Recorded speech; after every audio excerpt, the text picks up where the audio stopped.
तीन अल्फाज पर मुश्तमिल है।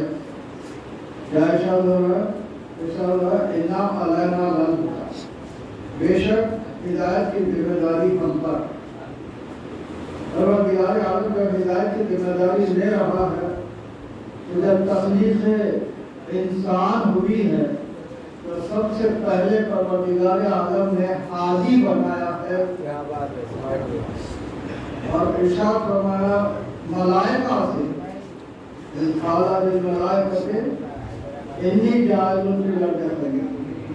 मैं खलीफा ज़मीन में बनाने वाला। मालूम हुआ पहला इंसान परवरदिगार आलम जो बना रहा है वो खलीफा बना रहा है। कोई हिदायत पाने वाला नहीं, हिदायत देने वाला बना रहा है। इसलिए कि अल्लाह इरशाद कर रहा है कि हिदायत की जिम्मेदारी हम पर है। जब अल्लाह पर जिम्मेदारी है तो अब अल्लाह जिसको भेजेगा वो हिदायत के लिए भेजेगा। ये पहली मंजिल है जहाँ परवरदिगार आलम ने अगर हादी बनाया है, खलीफा बनाया है तो उनको मलाइका पर भी बरतरी हासिल करनी। इसीलिए तो जब इम्तिहान हुआ है और परवरदिगार आलम ने अस्मा पूछे मलाइका से और उन्होंने कहा कि हम उतना नहीं जानते जितना तूने बताया है, बस उतना ही जानते हैं। तो अब आदम से इरशाद फरमा इन मलाइका को उनके नाम बताओ। तो मालूम हुआ कि पहली मंजिल में अल्लाह बता रहा है कि जिसे मैं हादी बना के भेजता हूँ उनका इल्म मलाइका के इल्म से ज्यादा होता है।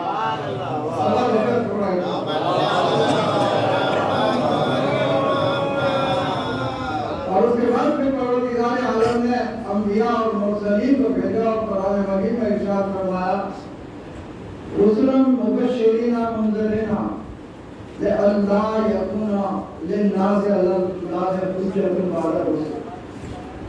इरशाद फरमाया कि हमने रसूलों को भेजा, इसलिए भेजा कि वो बशारत भी दे, डराए भी, और इसलिए कि ताकि लोगों की हुज्जत अल्लाह पर कायम न हो कि तूने हिदायत का इंतजाम नहीं किया था तो हम हिदायत का कैसे पाते।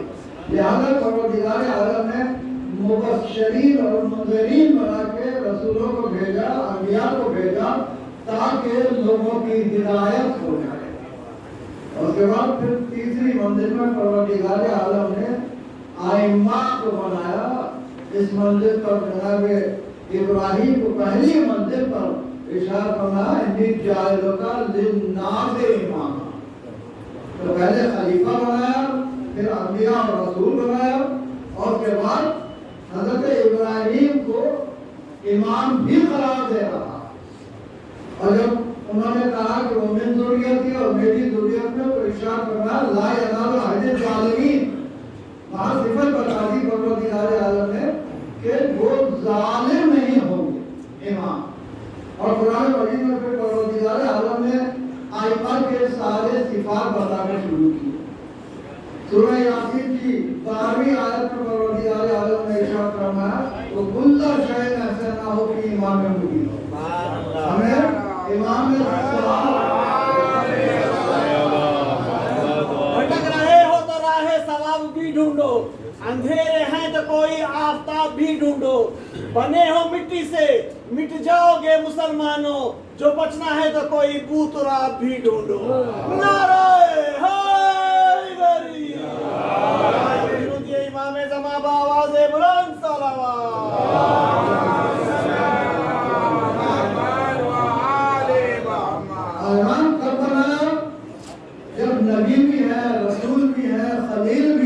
उसके बाद इमाम बना रहा है। मालूम दर्जा बदर्जा हिदायत बढ़ती चली गई। पहले मंदिर का खलीफा बनाया, दूसरे मंदिर पर रसूल बनाया, तीसरे मंदिर पर इमाम बनाया और इमाम को इस मंदिर पर रखा कि उनका इल्म सारे मलाइका से, सारे अंबिया से बढ़कर। और बाद फिर आइमा के लिए परवरदिगार आलम ने इरशाद फरमाया जालनाहुम आइमतन यहदूना बिअमरिना और हना इलैहिम फिअल खैरात इकामत सलात व इताअ ज़कात व कानू लना आबिदीन। क्या इरशाद फरमाया कि आइमा को हमने बनाया है और उनकी तरफ हमने वही की है। अब हरगिज़ ये ना सोचे कि नबी की तरफ की वही हो सकती है, किसी और की तरफ नहीं हो सकती, ऐसा नहीं है। वही के किस्में हैं और परवरदिगार आलम इरशाद फरमा रहा है कि हमने आइमा की तरफ वही की है। जालनाहुम आइमतन यहदूना व औहैना इलैहिम फिअल खैरात और हमने उनकी तरफ वही की है फिअल खैर की। मालूम हुआ कि अब आइमा का जो फेल होगा वो फिअल खैर होगा बनने। और उसके बाद फिर क्या है? इकामत सलात व इताअ ज़कात, वो नमाज़ों को कायम करते हैं, ज़कात देते हैं, वो कानू लना आबिदीन। अल्लाह कह रहा है कि वो हमारे आबिद हैं। अब इसे अल्लाह आबिद करार दे, अंदाजा कीजिए कि उनकी इबादत किस मंजिल पर होगी। और यही तो वजह है कि हमारे आइमा इस मंजिल पर हैं और इबादत उनकी इस मंजिल पर है कि खुलूस की इंतहा मिलती है। मौला कायनात घर से वापिस आ रहे हैं, तीर लगा हुआ है, निकाला नहीं जाता, तकलीफ होती है। रिसालत पाक इरशाद फरमाते हैं जब सजदे में हो अली तीर निकाल लेना। तो मौला कायनात जब नमाज में सजदे में से तीर निकाल दिया गया, एहसास नहीं हुआ। बता कि देखो खुलूस की ये मंजिल होती है हमारे अल्लाह की इबादत। और के बाद फिर एक और आयत में अली बात है परवरदिगार आलम इरशाद फरमाता है जालनाहुम आइमतन लम्मा सबरू, हमने उनको इमाम बनाया है जो सब्र करने वाले हैं।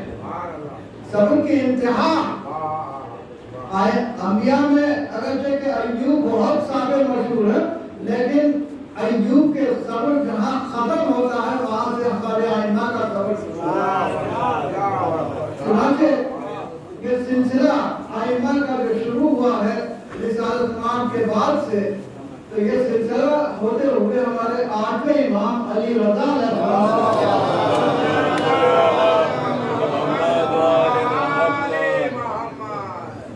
अलैहिस्सलाम के इल्म की अजीब मंजिल है। आपको जब बुलाया गया है मदीने से, तो रास्ते में एक मकाम पर आप एक मस्जिद में क़याम करते हैं। मोहम्मद ईसा उस मकाम का रहने वाला, वो कहता है कि मैंने ख्वाब में देखा कि रिसालत इमाम ने एक मस्जिद में तशरीफ फरमा होकर मुझे एक मुट्ठी खजूर दी है। मैंने गिना तो उनकी तादाद 18 था। मैं सोचता रहा कि इसकी ताबीर क्या है, क्या मैं 18 दिन जिंदा रहूंगा, 18 महीने, 18 साल। देखिए उस जमाने में लोग अगर ख्वाब देखते थे तो अपनी जिंदगी के मुताबिक सोचते थे। आज अगर किसी को 18 करोड़ मिल जाए तो वो सोचेगा कि 18 करोड़ मुझे मिल जाएंगे। ये बदलती चलने जाती है। तो बहरहाल वो सोचने लगा कि इसकी ताबीर क्या है 18। और उसके बाद कुछ ही दिन हुए थे कि मालूम हुआ कि इमाम रज़ा अलैहिस्सलाम उसी मस्जिद में तशरीफ लाए। ये जाके देखता है तो क्या देखता है कि उसी अंदाज में तशरीफ फरमा है जिस अंदाज में रिसालत इमाम तशरीफ फरमा है, और सामने उसी तरह खजूरों का तलब रखा हुआ है। एक मरतबा ये जाता है और जाके कहता है कि मौला कुछ अता कीजिए, तो आपने भी एक मुट्ठी उठा के अता कर दिया। अब इसने जो गिना तो वो 18 थी। इसने समझ गया कि मेरे ख्वाब की ताबीर ये है कि रसूल अकरम जो अता करते हैं वो इमाम के हाथ से अता होता है।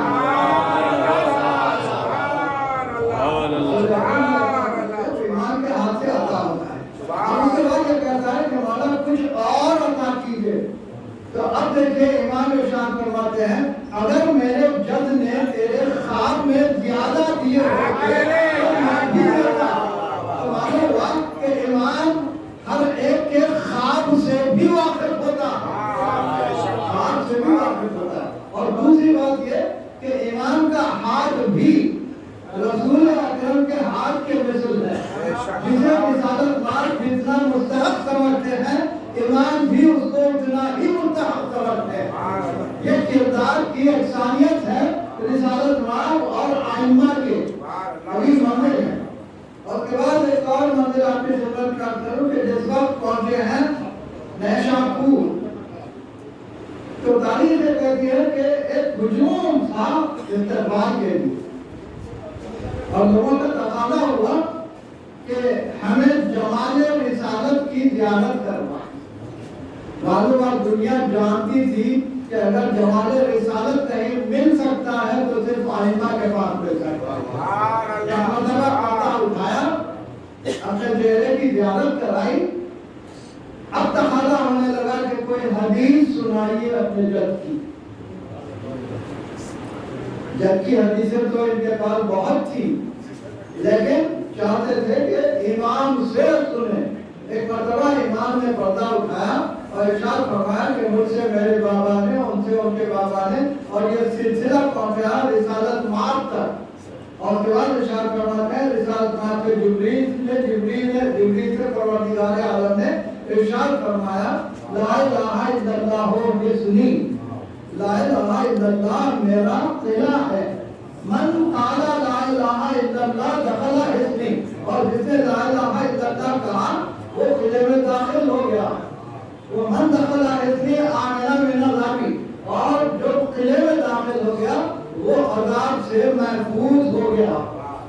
معلوم ہوا کہ دیکھیے تقاضا جو تھا وہ صرف حدیث کا تھا، تقاضا یہ نہیں تھا کہ آپ نے حدیث کہاں سے حاصل کی، لیکن امام یہ تسلسل بتا کے یہ بتا رہے ہیں کہ ہمارے پاس جو حدیثیں ہیں وہ تمام معصوم سلسلے سے ہیں۔ اور کے بعد احمد ابن حنبل کہتے ہیں کہ یہ وہ سلسلہ ہے کہ جسے سلسلۃ الذہب کہا جاتا ہے، اور وہ کہتے ہیں کہ یہ سلسلہ لکھ کے میری قبر میں رکھ دینا تاکہ اس سلسلے کے ذریعے سے میری نجات ہو جائے۔ معلوم ہے احمد ابن حنبل جیسا امام یہ سمجھتا ہے کہ ائمہ کے ذریعے ہی نجات ہو سکتی ہے۔ اس کے بعد ایک مرتبہ سواری تھوڑا آگے بڑھتی ہے اور اس کے بعد پھر ارشاد فرماتے ہیں بے شرط ہاں و شروط ہاں۔ دیکھیے یہاں ایک بات آپ خدمت میں عرض کروں کہ شروط ہاں جمع ہے شرط کی، تو امام شرط بھی ارشاد فرما رہے ہیں، شروط واہ بھی ارشاد فرما رہے ہیں۔ کیوں؟ اس لیے کہ شرط سے مراد رسالہ اکرم کی ذات ہے اور شروط ہاں سے مراد ائمہ کی ذات ہے۔ معلوم ہوا کہ لا الہ الا اللہ کی قبولیت کی شرط رسالت ماب پر اور ائمہ پر ایمان ہے۔ اگر ان پر ایمان ہے تو ایسی صورت میں لا الہ الا اللہ بھی قبول ہوگا۔ اور اس طرح بتایا کہ دین کامل جو ہوا ہے انہیں تین کے سبب سے لا الہ الا اللہ محمد رسول اللہ و علی ولی اللہ کے ذریعے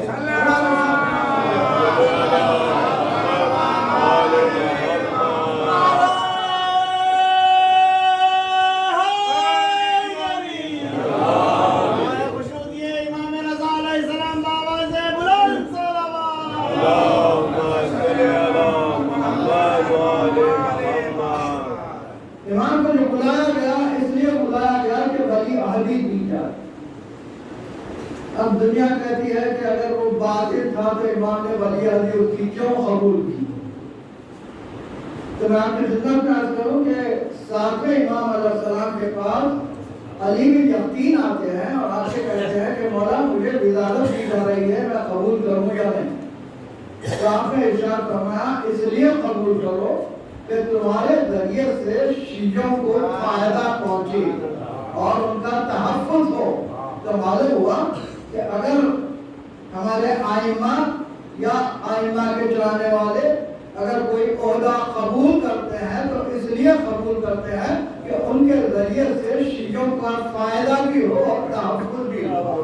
اسی لیے امام نے بھی قبول کیا کہ ٹھیک ہے میں ولی عہدی قبول کرتا ہوں لیکن تمہارے معاملات میں دخل نہیں دوں گا. اور اس کے بعد اگلی منزل یہ ہے کہ دنیا یہ سمجھتی ہے کہ امام نے صرف دولت کی خاطر یا اقتدار کی خاطر ولی عہدی قبول کری. ایسا نہیں ہے بلکہ ولی عہدی قبول کرنے کے بعد بھی امام چٹائی پر بیٹھ کے فتوے دیا کرتے. معلوم ہوا کہ اس منزل پر پہنچنے کے بعد بھی طرز زندگی وہی تھا. طرز زندگی میں کوئی تبدیلی نہیں آئی. بتا رہے ہیں کہ ہمارا طرز زندگی بالکل رسالت مآب کے طرز زندگی کی طرح ہے. اور اس کے بعد اگلی منزل یہ ہے کہ امام ولی عہدی قبول کر لیتے ہیں. اس کا ایک سبب اور بھی ہے.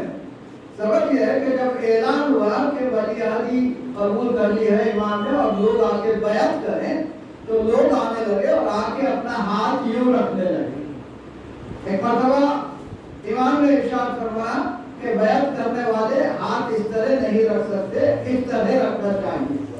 لوگوں نے کہا کہ ہم نے تو ساری بیعتیں اسی انداز میں کی. معلوم ہوا امام نے بتا دیا کہ ساری بیعتیں جو ہوئی ساری غلط ہوئی. دیکھیں اسی لیے امام نے قبول کیا تھا. آپ نے بتایا کہ ساری بیعتیں غلط ہوئی ہیں اور اس کے بعد آپ ارشاد فرماتے ہیں قرآن سے دلیل دے کے کہ ید اللہ فوق ایدیہم, اللہ کی طرف سے جو بیعت لیتا ہے اس کا ہاتھ چونکہ ید اللہ ہوتا ہے لہذا اوپر ہوتا ہے نیچے نہیں ہوتا.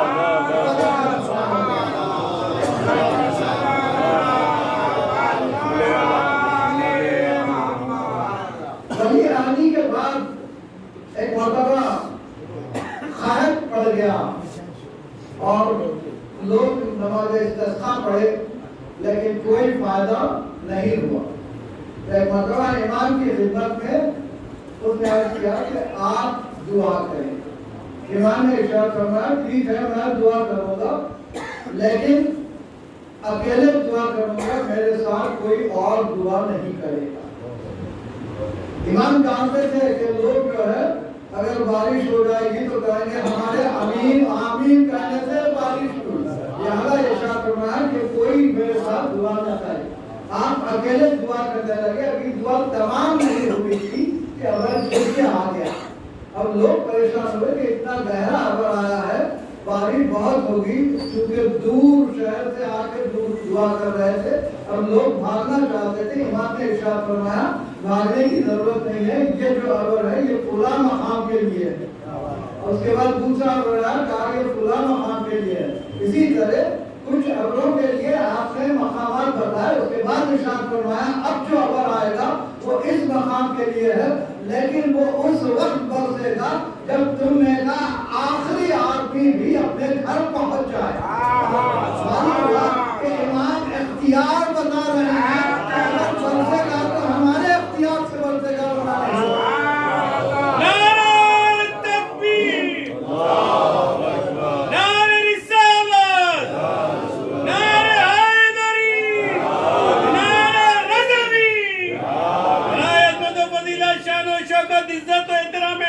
امام حسنم, امام رؤوف, امام رضا غریب علیہ السلام کی شان میں شیان شان بلند سلوات.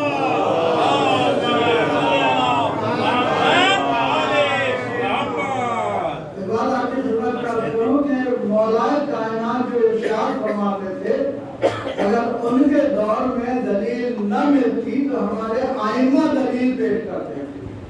چنانچہ مولا کائنات نے ارشاد فرمایا تھا کہ پانی ہم برساتے ہیں لیکن دلیل مولا کائنات کے زمانے میں نہیں ملی تھی اس لیے کہ کسی نے تقاضا نہیں کیا. 8ویں امام کے دور میں امام نے بتایا کہ اگر میرے جد نے ارشاد فرمایا ہے کہ برسات ہمارے سبب سے ہوتی ہے تو میں بتا رہا ہوں کہ یہ برسات میرے اختیار میں. سبحان اللہ, سبحان. یہ امام ہے. ایک آخری بات آپ کی خدمت میں عرض کروں کہ امام نے کردار کیسا ہونا چاہیے یہ بتایا. किसी से जब गुफ्तगू होती तो इमाम कभी किसी की बात खत्म होने से पहले खुद गुफ्तगू नहीं करते। जब वो अपनी गुफ्तगू तमाम कर लेता तो उसके बाद अपनी गुफ्तगू शुरू करते और कभी किसी की बात काटते नहीं थे और हमेशा सादगी से जिंदगी बसर करते थे। लेकिन जब वली अहदी मिली तो जाहिरी तौर पर अच्छा लिबास पहनने लगे। किसी शख्स ने कहा कि आप इमाम हैं, आपके सारे आबा और अजदाद तो सादी जिंदगी बसर करते थे, या आपका लिबास इतना कीमती? तो इमाम ने एक मर्तबा हटा के बताया कि देखो अंदर जो लिबास है वो टाट का लिबास हमारे लिए, अपने नफ्स के लिए, और ये जो लिबास है ये ज़ाहिरन तुम लोगों के लिए है, इसलिए कि तुम लोग अगर किसी को टाट के लिबास में देखो तो उसे इंसान नहीं समझता, लिहाजा ये तुम्हारे लिए है। मालूम हुआ कि सारी जिंदगी सादगी से गुजारा करते थे। इमाम इरशाद फरमाते हैं कि देखो किसी इंसान को अगर वो मोहताज है तो ऐसी सूरत में उसे मायूस ना कर, जितना हो सकता है उतना अता करना चाहिए, कभी किसी को मायूस नहीं करना चाहिए। और ये मंजिल है कि इमाम कभी किसी के सामने पैर फैला के नहीं बैठते और न कभी टेका लगा के बैठते। बताना है कि वो किरदार इंसान का ऐसा होना चाहिए। इस मंजिल पर किरदार जाहिर कर रहा है, दर्द दे रहा है, दर्द से किरदार है। ऐसे इमाम को एक मर्तबा इरशाद तो कहा जाता है कि आप नमाज पढ़ाइए। इमाम ने इरशाद फरमाया कि मैं नमाज नहीं पढ़ाना चाहता, नहीं इसरार किया गया कि नहीं आप ही को नमाज पढ़ाना है। तो इमाम ने इरशाद फरमाया अगर इसरार करते हो तो फिर मैं अपने अंदाज में नमाज के लिए जाऊंगा। कहा कि आप जैसे जाना चाहते हैं जाइए। इमाम एक मर्तबा घर से निकलते हैं, तकबीर बुलंद करते हैं अल्लाहु अकबर, और जैसे ही इमाम की तकबीर बुलंद हुई सारी कायनात की तकबीर बुलंद हुई। सारे लोग अल्लाहु अकबर कहने लगे, लोग गिरिया करने लगे, दीवारों से आवाजें तकबीर की आने लगी। इस अंदाज में जब आगे बढ़ने लगे सारा मजमा रोता हुआ साथ जा रहा है। फौरन वली ने इत्तला दी कि अगर इमाम मस्जिद पहुंच के नमाज पढ़ा दे तो तेरी हुकूमत के लिए खतरा है। तो वहां से कहला भेजता है कि आप वापिस चले जाइए, जो नमाज पढ़ाया करता था वो पढ़ाएगा। यहाँ एक नतीजा आपकी सुनना क्या सुनो, तो वो भी जानता था कि इमाम किसी के पीछे नमाज नहीं पढ़ता, वरना ये भी तो कह सकता था कि जो पढ़ाने वाला है वही पढ़ाएगा, आप नमाज पढ़ लीजिए, पढ़ाइए मत। मालूम हुआ कि जब ये जानता था कि आठवें इमाम किसी के पीछे नमाज नहीं पढ़ते तो फिर मौलाए कायनात या रिसालत मात किसके पीछे नमाज पढ़ता। सारी रिवायतें झूठी रिवायतें हैं, हमारे आइमा किसी के पीछे नमाज पढ़ते हैं, न रिसालत मात किसी के पीछे नमाज पढ़ते हैं। लेकिन हाँ यकीनन आपने ये महसूस नहीं किया होगा कि बुला के किसी को वापिस करना तकदीर है, दिल पे क्या गुजरनी होगी इमाम के। उसके बाद ही इसने तय किया गया कि इमाम को जहर दे दिया। इमाम इमामत से जानते थे, अबू सर से इरशाद फरमाते हैं कि अबू सर मुझे बुलाया गया है दरबार में जहर देने के लिए, अगर मैं आऊं तो देखना कि मेरे सर पे हवा तो नहीं है, अगर हवा हो तो समझना कि मुझे जहर दे दिया गया है। दरवाजा खोल के हट जाना। एक मसला अबू सर कहते हैं कि मैं बेचैनी से इंतजार कर रहा था ये देखने के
जानता था कि वहाँ कोई गुस्ल का सामान नहीं है, लेकिन जब उन्होंने इरशाद वहाँ पे एक जाके जब देखा तो उसमें तमाम गुस्ल का सामान मौजूद था। मालूम हुआ ये नवे इमाम भी इस कमसिनी में अगर इरादा करते हैं तो गुस्ल का सामान पैदा हो जाता है, पर्दा का सामान लेके आते हैं, पर्दा लगा दिया गया, इमाम ने इमाम को गुस्ल दिया और नमाज पढ़ाई। उसके बाद गुस्ल कहते हैं कि वो जनाजा आसमानों में बुलंद हो गया। मैं बड़ा परेशान हुआ कि ये आसमानों में जनाजा चला गया है, अगर हुकूमत के लोग आएंगे तो मैं क्या कहूँगा। इमाम ने इरशाद फरमाया कि मलाइका नमाज पढ़ने के लिए ले गए हैं, थोड़ी देर में जनाजा वापस आ जाएगा। वापस आ गया जनाजा, थोड़ी देर में भी इंतजार नहीं गई, इमाम का जनाजा शान और शौकत के साथ रवाना किया गया। मैं आज करूँ मौला जनाजा जा रहा है, आपका बेटा था, आपका बेटे ने गुस्ल भी लिया, लेकिन आए आपका जन्म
के सर पे का तो गरीब, सर से हमारे उठ गया साया गरीब का, सर से हमारे उठ गया साया गरीब का।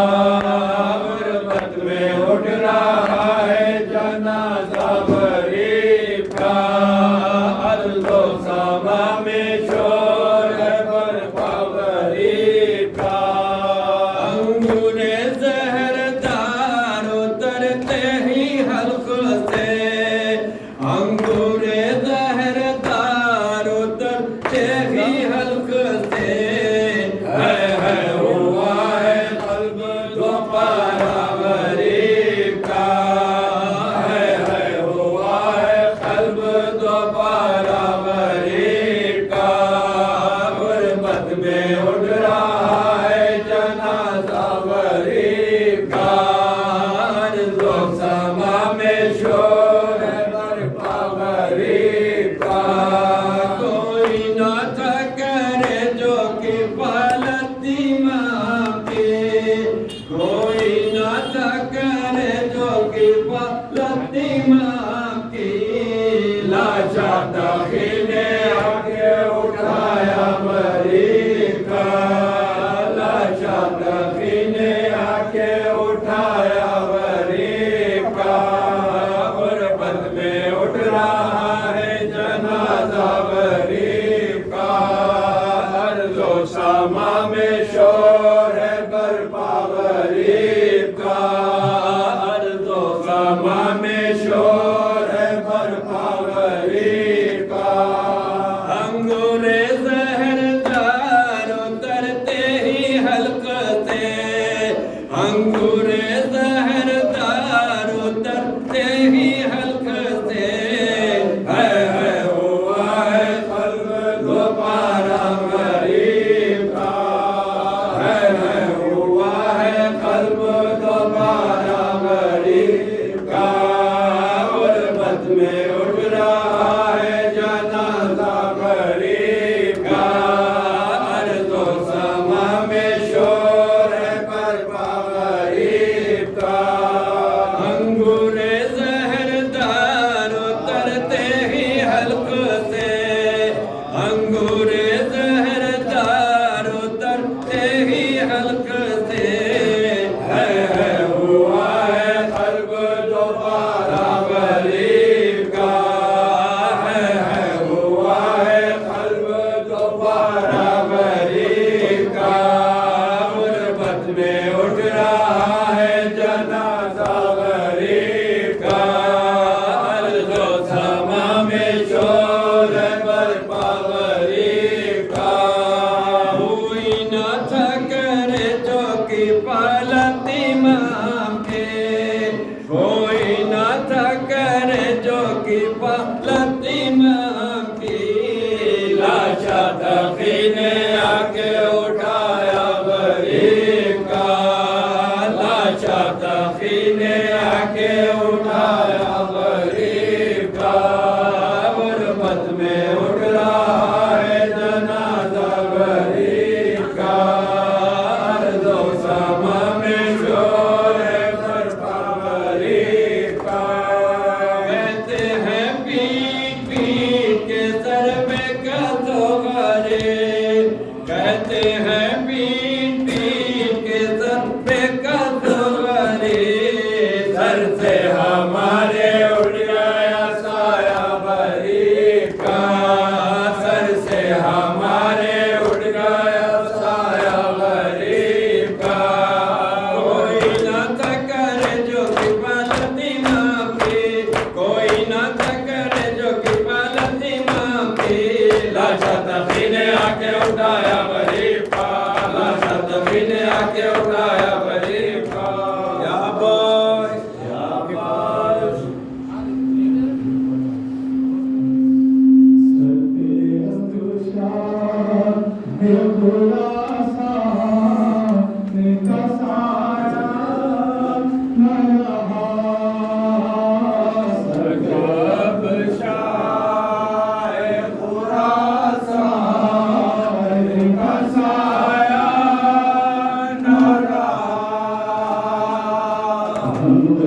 السلام عليك يا أبا عبد الله. السلام عليك يا ابن رسول الله. السلام عليك يا ابن أمير المؤمنين وابن سيد المسيحيين. السلام عليك يا ابن فاطمة الزهراء سيدة نساء العالمين. ولعن اللهم من قتلك، ولعن اللهم من ظلمك، ولعن اللهم من سمع بذلك ورضي به. السلام على الحسين وعلى علي بن الحسين وعلى أولاد الحسين وعلى أصحاب الحسن الحسين خصوصا سيدي ومولاي ابا الفضل العباس واختي زهراء زينب وقاسم بن حسن وسكينه بنت الحسين جميعا ورحمه الله وبركاته. السلام عليك يا مولاي يا غريب الغرباء. السلام عليك يا معين الضعفاء والفقراء. السلام عليك يا مغيث الشيخ والزوار في يوم الجزاء ورحمه الله وبركاته. السلام عليك يا مولاي يا صاحب العصر والزمان. الامان الامان الامان من فتنه الزمان. السلام عليك يا خليفة الرحمن. السلام عليك يا شريك القرآن. السلام عليك يا إمامنا وإمام الإنس والجان. عجل الله تعالى فرجك وسهل الله مخرجك وظهورك إن شاء الله وبركاته. اللهم صل على محمد وعلى آل محمد. وعليكم السلام.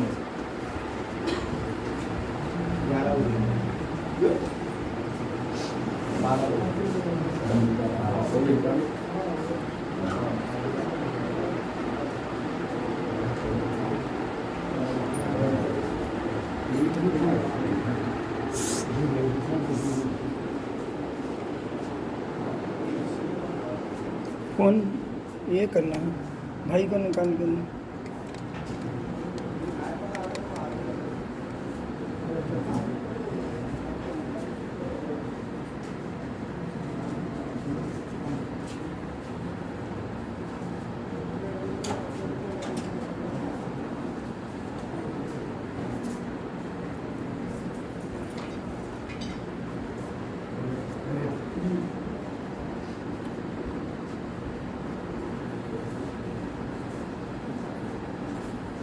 जो भी रोटी है पूरा खत्म कर दीजिए जरूरत है और कोई है भी नहीं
मोबाइल बंद कर मोबाइल बंद नहीं पैसा का